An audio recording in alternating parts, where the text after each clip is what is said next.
नमस्कार सभी भाइयों बहनों, मेरा सादर प्रणाम।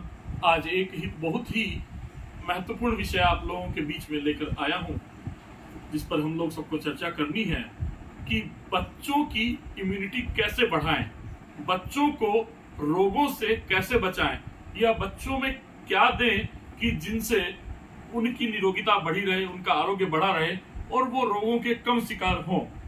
आप लोग सभी को जानते हैं, इस विषय को लेकर सभी माता पिता गार्जियन चिंतित रहते हैं और इसके लिए हम लोग सहारा लेते हैं वैक्सीन्स का।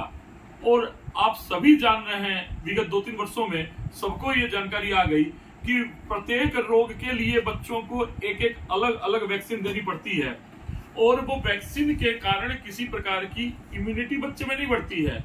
उस वैक्सीन के कारण जिस रोग की वैक्सीन दी जाती है उसके डेड वायरस की जो डेड बॉडी है वो आपके शरीर में इंजेक्ट कर दी जाती है और वो जो डेड सेल आपके शरीर में इंजेक्ट किए जाते हैं उनके खिलाफ आपकी ही बॉडी से उस रोग से लड़ने की एक प्रतिरोधक क्षमता के तौर पर एंटीबॉडी तैयार होती है और वो एंटीबॉडी रोग से, उस पर्टिकुलर रोग से लड़ने का कार्य करती है। और इस वातावरण में सैकड़ों प्रकार के रोग व्याप्त हैं, लेकिन उस पर्टिकुलर वैक्सीन में केवल एक रोग का ही डेड वायरस आपके शरीर में दिया जाता है और वो एक रोग पर ही कार्य करती है और वो आपके शरीर की इम्यूनिटी को नहीं बढ़ाती है। आपके शरीर की इम्यूनिटी में जो है उसी से वो एंटीबॉडी तैयार करती है। यानी यदि वैक्सीन नहीं भी ली जाए तो उस रोग के वायरस जब आपके ऊपर अटैक करेंगे तो आपके शरीर की एंटीबॉडी उससे लड़ेगी, आपके शरीर की इम्यूनिटी उससे स्वतः लड़ेगी। इसलिए वैक्सीन का आपको रोगों से बचाने में बहुत बड़ा योगदान कहीं नहीं होता है। इवन मेरा ये बोलना है कि विदेशी कंपनियां, बड़ी बड़ी कंपनियां जिनको फंडिंग के द्वारा वो विकासशील देशों के विभिन्न लोगों को फंडिंग के द्वारा अपनी वैक्सीन को रिकमेंड करवाते हैं और रिकमेंड करवा करके एक मायाजाल वैक्सीन का इस देश भर में फैलाया जा रहा है और विकासशील देशों में फैलाया जा रहा है। खैर, मेरा विषय वैक्सीन पर नहीं था, ये एक मेरे को आरंभिक जानकारी देनी थी।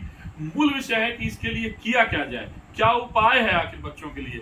तो भारत में पहले बच्चों की इम्यूनिटी से संबंधित एक कार्य किया जाता था जिसका नाम था स्वर्ण प्राशन, और इसका उल्लेख हमें कश्यप संहिता के, महर्षि कश्यप द्वारा लिखित कश्यप संहिता के लेह अध्याय में, लेह प्रकरण, लेह मतलब अवलेह, मतलब कश्यप जी ने, ऋषि कश्यप ने, जो उनकी कश्यप संहिता है उसमें बहुत सारे अध्याय हैं, उसमें से एक अवलेह अध्याय है जिसमें केवल चाटने वाली वस्तुओं के बारे में, चटनी, जैसे च्यवनप्राश हम लोग खाते हैं वो भी चटनी के फॉर्म में होता है, बहुत सारी औषधियां आयुर्वेद में चटनी के फॉर्म में होती है। तो अवलेह प्रकरण में एक जिक्र किया है उन्होंने स्वर्ण प्राशन का, और इस स्वर्ण प्राशन की भारत में परंपरा लंबी रही है, जिसके बारे में बताने के लिए आज ये वीडियो आपके सामने में डाल रहा हूं।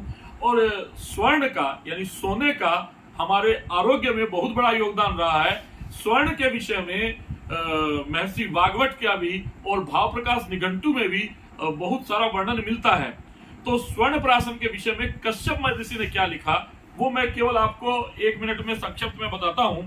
स्वर्ण प्राशनम ही एतत् मेधाग्नि बलवर्धनम आयुष्यम मंगलम पुण्यम वृषम वर्णम ग्रहापहम मासात परम मेधावी व्याधि विनर्च दृश्यते पश्चिमी भी से ही श्रुतधर है स्वर्ण प्राशनाद भवेत। अर्थात स्वर्ण प्राशन से मेधाग्नि, अर्थात हमारी मेधा, बच्चे की, जिस बच्चे को लगातार स्वर्ण प्राशन दिया जाता है उसकी मेधा बढ़ती है। बलवर्धनम अर्थात उसके बल में वृद्धि होती है, बच्चा बलवान बनता है। उसके बाद और क्या लिखते हैं कश्यप ऋषि, आयुष्यम अर्थात आयु बढ़ती है बच्चे की, उसकी उम्र बढ़ती है। पुण्यम, वृषम, वर्णम, वर्ण भी उसका बढ़ता है।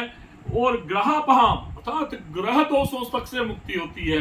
ग्रह दोष कब लगते हैं? जब मनुष्य का शरीर कमजोर होता है तभी वो ग्रह दोषों में शिकार होता है। जब शरीर बलवान होता है, बलिष्ठ होता है, तो ग्रह दोष भी अपने आप भागने लगते हैं। और इसके बाद कश्यप ऋषि लिखते हैं मासात परम मेधावी, यानी कई महीनों तक लगातार सेवन करते रहने से बच्चा परम मेधावी बनता है।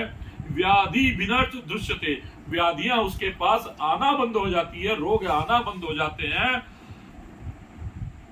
इस प्रकार इसके बारे में जिक्र है हमारे ग्रंथों में, और अनेकानेक इसके जिक्र मिलते हैं। अब ये स्वर्ण प्राशन दिया कैसे जाता है, क्या है? स्वर्ण प्राशन 3 चीजों से मूलतः बना होता है। इसमें 3 चीजों में सबसे प्रमुख है स्वर्ण भस्म। स्वर्ण भस्म अर्थात सोने को जला करके उसकी राख बनाकर, उसकी भस्म बनाकर, शोधित करके उसको डाइजेस्टेबल फॉर्म में उसके विभिन्न मानक, उसके स्टैंडर्ड को फॉलो करते हुए जो स्वर्ण भस्म बनाई जाती है उसे स्वर्ण भस्म कहते हैं। और उस स्वर्ण भस्म के साथ 2 और औषधियां होती है। दूसरी औषधि होती है मधु, और तीसरी औषधि होती है सिद्धघृत। सिद्धघृत का मतलब ये हुआ कि देसी गाय के बिलोना पद्धति से, वैदिक पद्धति से बनाए हुए घी को ब्राह्मी, जटामासी, मालकांगनी, बच, अश्वगंधा इत्यादि औषधियों के साथ सिद्ध किया जाता है, और उसके पश्चात कठिन प्रक्रिया और एक बहुत ही स्टैंडर्ड प्रक्रिया के साथ इन तीनों औषधियों को मिला करके एक औषधि तैयार की जाती है, जिसे स्वर्ण प्राशन कहते हैं। पुराने समय में ऋषि ताजा औषधि बना करके बच्चे को चटवाया करते थे, लेकिन अभी भारत में ये पिछले जो हमारा गुलामी का कालखंड रहा उसमें ये औषधि लुप्त हो गई, लोगों को ज्ञान विलुप्त हो गया।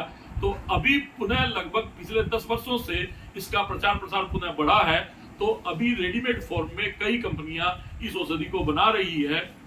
हम लोग भी अपनी संस्था जो है पवित्रम गौ सेवा परिवार, इसके माध्यम से इस औषधि के प्रचार प्रसार का कार्य कर रहे हैं और बच्चों को इस औषधि को पिलाने का कार्य कर रहे हैं, ताकि हमारे देश की जो आने वाली पीढ़ी है वो बलवान हो, बलिष्ठ हो, मेधावी हो, आरोग्यवान हो, आयुष्यवान हो।